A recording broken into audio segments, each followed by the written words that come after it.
My video for November the 3rd, 2019 is video number 3256.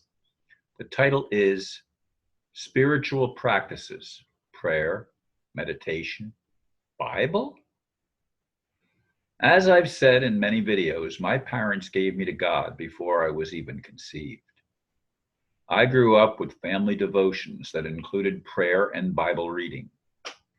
I've read the Bible through 20 to 30 times.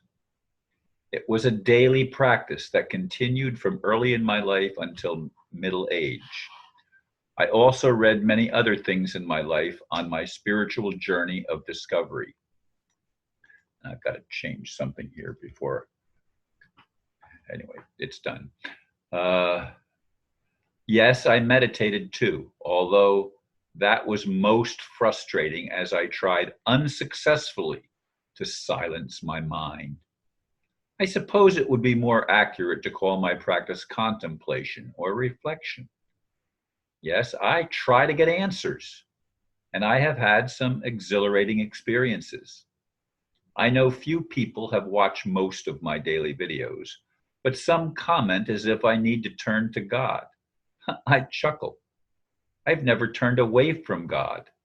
Spirituality has been my focus throughout my life, not religion. Religion is ego-based. Love is key. Truth is necessary. Spirituality is a quest.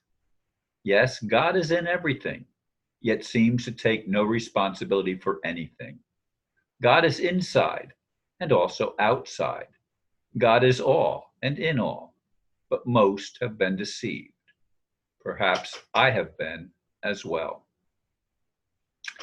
I actually had another blurb written for this date, for the 3rd, but I've redated that for the 4th, and we'll see if that actually gets recorded. I have been reflecting on the comments that have been made on my previous video, and one of them is from a person called Free Thinking, who wrote to me, I am not happy to hear that you're feeling the way you do, but I am comforted in knowing I'm not the only one feeling exactly the same. I too do the meditations and really used to hear some kind of higher thing filling my whole being, certainly and without question. Not anymore. I have done fasting. I've done everything I can deem imaginable. I sometimes even blame myself with my Christian background that God has forsaken me because I've turned my back on him or started questioning. But I think I'm in my heart, that is absurd from a God of love. I have friends running around happy and content with life's pleasures, such as love and family gatherings, a fulfilling job, whatever the case may be. I do not find myself with these opportunities anymore either, or they have been taken away. I am also only 46, so this is not an age thing happening to us. I don't know what it is. I think the more aware we are, though, through all this, perhaps the less compelling anything this world has to offer actually is. But I can't be sure about that either. Lots of love, Ron. I'm so glad that you're in my world, albeit just a cyber one. I still feel grateful. XOXOX, best. Yeah. I get lots of responses, and some of them are extremely critical, but some of them, I think, what do you mean turn to God? I get that from a lot of people saying you need to get saved. You need to start reading the Bible. You need to do this or that or the other thing. Or Christianity is the only true religion. Why are you exploring in other religions? Because I'm an explorer, is the simple answer. Because I don't find Christianity, as it exists in our world, to be a beacon of hope. I see a religion that has multitudes of different viewpoints, different denominations, where Christians butt heads with each other and are always fighting over who's right, which is an ego game, not a game of seeking the truth, not a game of being in an inquiring mind, looking for answers that resolve some of the issues we have in our lives. On the contrary, it's only about one-upmanship. My religion is better than your religion. My God is better than your God. It's all bullshit, folks. I'm sorry to say it that bluntly, but that kind of thinking is the problem. It doesn't have a solution in it. The solution is to transcend the problem of egocentricity and thinking that my way is the only way, my way or the highway. You know, that's what leads us to create the kind of world that we live in, of people constantly butting heads with each other, trying to prove the other person wrong. Again, I'll keep on saying it.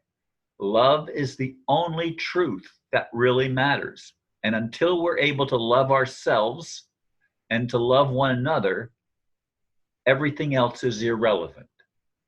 And God, who takes no responsibility for anything, is at the root of the problem. If God was actively involved on a day-to-day basis, not speaking through some books that are hundreds or thousands or whatever, how many years ago it was, that's not adequate. We need personal relationships with God in the now moment, in the present time.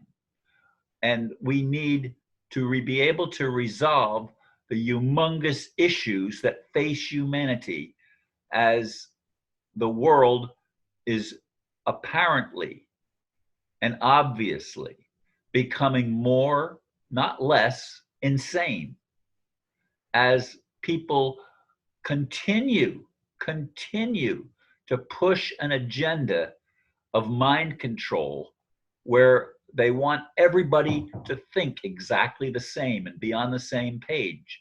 That's never going to happen, folks, ever.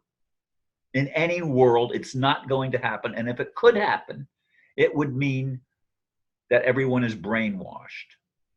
Now, in the books that I listened to and that I made videos about, just a couple of them in recent days, this individual was able to get to a place where everything was one. Well, I don't know that such a thing can exist because I have no personal experience of everything being one. There has always been polarity in my world and in my thoughts. There has always been light and dark, male and female, masculine and feminine. There has always been good and evil. It's not an apparition or just a belief system. It's an experiential reality for me. And I believe it is for most other people as well. It's an experiential reality. We need to somehow find solutions. And I do believe spiritual practices are important. I believe meditation is important, contemplating, thinking about these things, trying to find answers, and mostly to try to get God to respond to our queries on in a real sense of connecting with us so that we have a knowing. I used to have, or think I have, such a knowing. I've had experiences where I was ecstatic, where I felt God was real and I was connected to God. But in recent times, that seems hard to find for me, and I'm not the only one. We struggle trying to get answers to questions that seem almost unanswerable. What do you think, folks? Let me know. And thank you for listening. Namaste.